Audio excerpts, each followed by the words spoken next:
Hi friends, welcome back to my channel. Friends, ನೀವು ವಡಾಪಾವ್ ತಿನ್ನಬೇಕಂದ್ರೆ ಹೋಟೆಲ್ಗೆ ಹೋಗಬೇಕು ಅಂತ ಏನೂ ಇಲ್ಲ. ಮನೆಯಲ್ಲೇ ಅದಕ್ಕಿಂತಲೂ ರುಚಿಯಾಗಿ ಯಾವ ರೀತಿ ಮಾಡ್ಕೋಬೋದು ಅಂತ ನಾನು ಇವತ್ತಿನ ವಿಡಿಯೋದಲ್ಲಿ ನಿಮಗೆ ತೋರಿಸ್ಕೊಡ್ತಾ ಇದ್ದೀನಿ. ಬನ್ನಿ, ತಡ ಮಾಡೋದು ಬೇಡ, ಬೇಗ ವಿಡಿಯೋ ಶುರು ಮಾಡೋಣ. ಮೊದಲಿಗೆ ಗ್ರೀನ್ ಚಟ್ನಿಯನ್ನು ಮಾಡೋದಕ್ಕೆ ಒಂದು ಅರ್ಧ ಹಿಡಿಯಷ್ಟು ಕೊತ್ತಂಬರಿ ಸೊಪ್ಪು, 4-5 ದಳ ಬೆಳ್ಳುಳ್ಳಿ, ಸ್ವಲ್ಪ ಶುಂಠಿ, ಸ್ವಲ್ಪ ಜೀರಿಗೆ, ಹಾಗೆ ರುಚಿಗೆ ತಕ್ಕಷ್ಟು ಉಪ್ಪು, ನಿಂಬೆ ರಸ, ಹಾಗೆ ಒಂದು 3 ಹಸಿಮೆಣಸಿನ್ಕಾಯನ್ನು ಹಾಕಿ ನುಣ್ಣಗೆ ಪೇಸ್ಟ್ ಮಾಡ್ಕೋಬೇಕು. ಇದನ್ನು ಒಂದು ಬೌಲ್ಗೆ ಶಿಫ್ಟ್ ಮಾಡ್ಕೊಳ್ತಾ ಇದ್ದೀನಿ. ಇದನ್ನು ಈಗ ಒಂದು ಸೈಡ್ನಲ್ಲೇ ತೆಗೆದಿಟ್ಕೊಂಡು ಬಿಡೋಣ. ನಂತರ ಈಗ ವಡೆ ಮಾಡ್ಕೊಳ್ಳೋದಕ್ಕೆ 6 ಆಲೂಗೆಡ್ಡೆಯನ್ನು ಬೇಯಿಸಿ ಸಿಪ್ಪೆ ತೆಗೆದು ಇಟ್ಕೊಂಡಿದ್ದೀನಿ. ಅದನ್ನು ಚೆನ್ನಾಗಿ ಸ್ಮ್ಯಾಶ್ ಮಾಡಿ ಒಂದು ಕಡೆ ಇಟ್ಕೊಳ್ಳೋಣ. ನಂತರ ಒಂದು ಪ್ಯಾನ್ಗೆ 2 ಟೇಬಲ್ ಸ್ಪೂನಷ್ಟು ಎಣ್ಣೆ ಕಾದ ನಂತರ ಒಂದು ಅರ್ಧ ಟೀ ಸ್ಪೂನ್ ಜೀರಿಗೆ, ಹಾಗೆ ಸ್ವಲ್ಪ ಕರಿಬೇವಿನ ಸೊಪ್ಪನ್ನು ಹಾಕ್ಕೊಳ್ತಾ ಇದ್ದೀನಿ. ನಂತರ ಹಿಂಗು, ನಂತರ 1 ಟೀ ಸ್ಪೂನಷ್ಟು ಚಿಲ್ಲಿ ಮತ್ತು ಗಾರ್ಲಿಕ್ ಪೇಸ್ಟನ್ನು ಹಾಕ್ಕೊಳ್ತಾ ಇದ್ದೀನಿ. ನಂತರ ಒಂದು 1/4 ಟೀ ಸ್ಪೂನಷ್ಟು ಅರಿಶಿಣವನ್ನು ಸೇರಿಸಿ ಹಸಿ ಸ್ಮೆಲ್ ಹೋಗೋ ತನಕ ಚೆನ್ನಾಗಿ ಫ್ರೈ ಮಾಡ್ಕೋಬೇಕು. ಫ್ರೈ ಆದ ನಂತರ ನಾವು ಬೇಯಿಸ್ಕೊಂಡಂಥ ಆಲೂಗೆಡ್ಡೆಯನ್ನು ಇದರಲ್ಲಿ ಸೇರಿಸ್ಕೊಳ್ತಾ ಇದ್ದೀನಿ. ಆಲೂಗೆಡ್ಡೆಯನ್ನು ಹಾಕಿದ ನಂತರ ರುಚಿಗೆ ತಕ್ಕಷ್ಟು ಉಪ್ಪನ್ನು ಹಾಕಿಬಿಟ್ಟು ಲೋ ಫ್ಲೇಮಲ್ಲಿ ಚೆನ್ನಾಗಿ ಮಿಕ್ಸ್ ಮಾಡಿಟ್ಕೋಬೇಕು. ಮಸಾಲ ಎಲ್ಲ ಚೆನ್ನಾಗಿ ಬೆರ್ಕೋಬೇಕು. ನೋಡಿ, ಇವಾಗ ಚೆನ್ನಾಗಿ ಇದು ಮಿಕ್ಸ್ ಆಗಿದೆ. ಇವಾಗ ಇದಕ್ಕೆ ಕೊನೆಯಲ್ಲಿ ಒಂದು ಅರ್ಧ ಹೋಳಷ್ಟು ನಿಂಬೆ ರಸವನ್ನು ಹಾಕ್ಕೊಳ್ತಾ ಇದ್ದೀನಿ. ನಿಂಬೆ ರಸವನ್ನು ಸ್ಕಿಪ್ ಮಾಡದೆ ಹಾಕ್ಕೊಂಡ್ರೆ ತುಂಬ ಚೆನ್ನಾಗಿರುತ್ತೆ. ನಂತರ ಸ್ವಲ್ಪ ಕೊತ್ತಂಬರಿಯನ್ನು ಸೇರಿಸಿ ಮಿಕ್ಸ್ ಮಾಡ್ಕೊಳ್ತಾ ಇದ್ದೀನಿ. ಈಗ ಪಲ್ಯ ರೆಡಿ ಆಯಿತು. ಇದನ್ನು ಒಂದು ಸೈಡ್ನಲ್ಲಿ ಇಟ್ಕೊಳ್ಳೋಣ. ನಂತರ ಒಂದು ಬೌಲ್ಗೆ 1 ಕಪ್ಪಷ್ಟು ಕಡಲೆ ಹಿಟ್ಟನ್ನು ಹಾಕ್ಕೊಳ್ತಾ ಇದ್ದೀನಿ. ಹಾಗೆ 1 ಟೀ ಸ್ಪೂನಷ್ಟು ರೆಡ್ ಚಿಲ್ಲಿ ಪೌಡರನ್ನು ಹಾಕ್ಕೊಳ್ತಾ ಇದ್ದೀನಿ. ಹಾಗೆ ಸ್ವಲ್ಪ ಹಿಂಗನ್ನು ಹಾಕ್ಕೊಳ್ತಾ ಇದ್ದೀನಿ. ಒಂದು 1/4 ಟೀ ಸ್ಪೂನಷ್ಟು ಹಿಂಗನ್ನು ಹಾಕ್ಕೊಂಡ್ರೆ ಟೇಸ್ಟು ತುಂಬ ಚೆನ್ನಾಗಿರುತ್ತೆ. ಹಾಗೆ 1/4 ಟೀ ಸ್ಪೂನಷ್ಟು ಅಡುಗೆ ಸೋಡಾ, ರುಚಿಗೆ ತಕ್ಕಷ್ಟು ಉಪ್ಪನ್ನು ಸೇರಿಸ್ಕೊಳ್ತಾ ಇದ್ದೀನಿ. ಸೇರಿಸಿ ಒಂದು ಸಲ ಚೆನ್ನಾಗಿ ಮಿಕ್ಸ್ ಮಾಡ್ಕೋಬೇಕು. ಮಿಕ್ಸ್ ಮಾಡಿದ ನಂತರ ಸ್ವಲ್ಪನೇ ನೀರನ್ನು ಸೇರಿಸ್ತಾ ಬೋಂಡ ಹಿಟ್ಟಿನ ಹದಕ್ಕೆ ಕಲಿಸ್ಕೋಬೇಕು. ತುಂಬ ತೆಳುವಾಗಿ ಅಥವಾ ತುಂಬ ಗಟ್ಟಿಯಾಗಿ ಕಲಿಸ್ಬಾರ್ದು. ಇದರಲ್ಲಿ ಯಾವುದೇ ಕಾರಣಕ್ಕೂ ಗಂಟುಗಳಿರಬಾರ್ದು.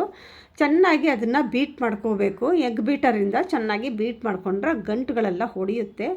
ಹಾಗೆ 1 ಸ್ಪೂನಷ್ಟು ಕಾದಿರೋಂಥ ಎಣ್ಣೆಯನ್ನು ಹಾಕ್ಕೊಳ್ತಾ ಇದ್ದೀನಿ. ಎಣ್ಣೆಯನ್ನು ಹಾಕೋದ್ರಿಂದ ನಾವು ವಡೆ ಮಾಡಿಕೊಂಡಾಗ ತುಂಬ ಕ್ರಿಸ್ಪಿಯಾಗಿ ಚೆನ್ನಾಗಿ ಬರುತ್ತೆ. ಇವಾಗ ನೋಡಿ, ಈ ಕನ್ಸಿಸ್ಟೆನ್ಸಿ ಇರಬೇಕು. ಇವಾಗ ಇದನ್ನು ಕಾದಿರೋ ಎಣ್ಣೆಗೆ ಈ ರೀತಿ ಬೆರಳಿಂದ ತಗೊಂಡು ಈ ಹಿಟ್ಟನ್ನು ಸ್ವಲ್ಪ ಈ ರೀತಿ ಹಾಕ್ಕೋಬೇಕು. ಇದನ್ನು ಪಕೋಡ ಟೈಪು ಸ್ವಲ್ಪ ಮಾಡಿ ಇಟ್ಕೋಬೇಕು. ನೋಡಿ, ಈ ರೀತಿ ಕ್ರಿಸ್ಪಿಯಾಗಿ ಡೀಪ್ ಫ್ರೈ ಮಾಡ್ಕೋಬೇಕು. ಇದು ಯಾಕೆ ಅಂತ ನೆಕ್ಸ್ಟ್ ಸ್ಟೆಪ್ಪಲ್ಲಿ ಹೇಳ್ತೀನಿ. ಇವಾಗ ಇದನ್ನು ತೆಗೆದು ಒಂದು ಸೈಡಲ್ಲಿ ಇಟ್ಕೊಳ್ಳೋಣ.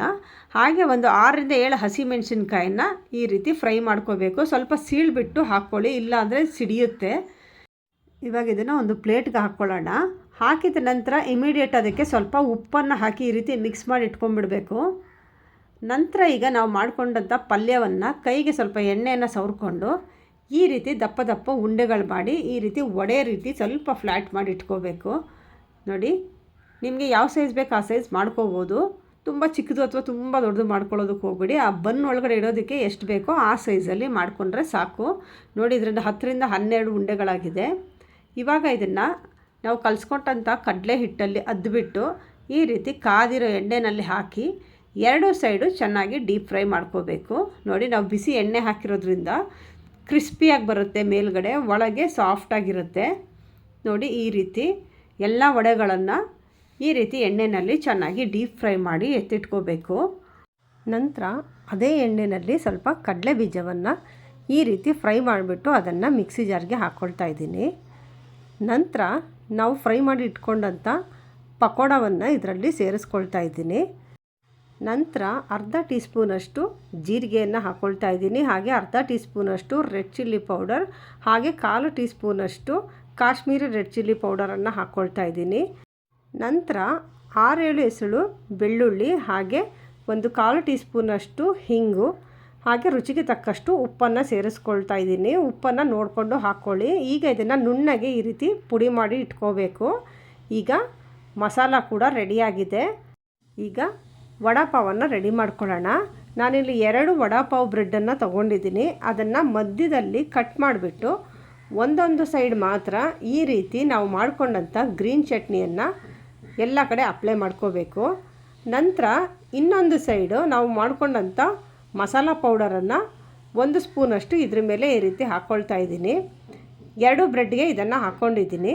ಇದನ್ನು ಹಾಕ್ಕೊಂಡಾದ ನಂತರ ಈಗ ನಾವು ಮಾಡಿಟ್ಕೊಂಡಂಥ ವಡಾವನ್ನು ಇದ್ರ ಮೇಲೆ ಈ ರೀತಿಯಾಗಿ ಇಟ್ಕೋಬೇಕು. ಅದ್ರ ಮೇಲೆ ಕೂಡ ಸ್ವಲ್ಪ ನಾವು ಮಾಡ್ಕೊಂಡಂಥ ಮಸಾಲ ಪೌಡರನ್ನು ಹಾಕ್ಕೊಳ್ತಾ ಇದ್ದೀನಿ. ಹಾಗೆ ನಾವು ಫ್ರೈ ಮಾಡ್ಕೊಂಡಂಥ ಹಸಿಮೆಣಸಿನ್ಕಾಯನ್ನು ಕೂಡ ಇದ್ರ ಮೇಲೆ ಇಟ್ಕೊಳ್ತಾ ಇದ್ದೀನಿ. ಈಗ ಬ್ರೆಡ್ಡನ್ನು ಈ ರೀತಿ ಕ್ಲೋಸ್ ಮಾಡಿಬಿಟ್ಟು ಮೇಲೆ ಈ ರೀತಿ ಒಂದು ಹಸಿಮೆಣಸಿನ್ಕಾಯನ್ನು ಈ ರೀತಿ ಹಾಕ್ಕೊಂಡು ತಿಂದರೆ ತುಂಬ ಚೆನ್ನಾಗಿರುತ್ತೆ. ನೋಡಿ, ಇವಾಗ ವಡಾಪಾವ್ ತುಂಬಾ ಟೇಸ್ಟಿಯಾಗಿ ರೆಡಿಯಾಗಿದೆ. ನೀವು ಕೂಡ ಮನೆಯಲ್ಲಿ ಇದನ್ನು ಒಂದು ಸಲ ಟ್ರೈ ಮಾಡಿ ನೋಡಿ. ಇದಂತೂ ತುಂಬಾ ಟೇಸ್ಟಿಯಾಗಿ ಚೆನ್ನಾಗಿ ಬಂದಿತ್ತು. ನೀವು ಕೂಡ ಇದನ್ನು ಟ್ರೈ ಮಾಡಿಬಿಟ್ಟು ಹೇಗೆ ಬಂತು ಅಂತ ನನಗೆ ಕಮೆಂಟ್ ಮಾಡಿ ತಿಳಿಸಿ. ವಿಡಿಯೋ ಇಷ್ಟ ಆಗಿದರೆ ಒಂದು ಲೈಕ್ ಮಾಡಿ, ಶೇರ್ ಮಾಡಿ. ಇನ್ನೂ ಸಬ್ಸ್ಕ್ರೈಬ್ ಮಾಡಿಲ್ಲ ಅಂದರೆ ಸಬ್ಸ್ಕ್ರೈಬ್ ಮಾಡಿ, ಬೆಲ್ ಐಕಾನ್ ಟಚ್ ಮಾಡಿ. ಮತ್ತೊಂದು ಹೊಸ ವಿಡಿಯೋ ಜೊತೆ ಮತ್ತೆ ಭೇಟಿ ಮಾಡೋಣ. ಅಲ್ಲಿವರೆಗೂ ಟೇಕ್ ಕೇರ್. ಬಾಯ್ ಬಾಯ್.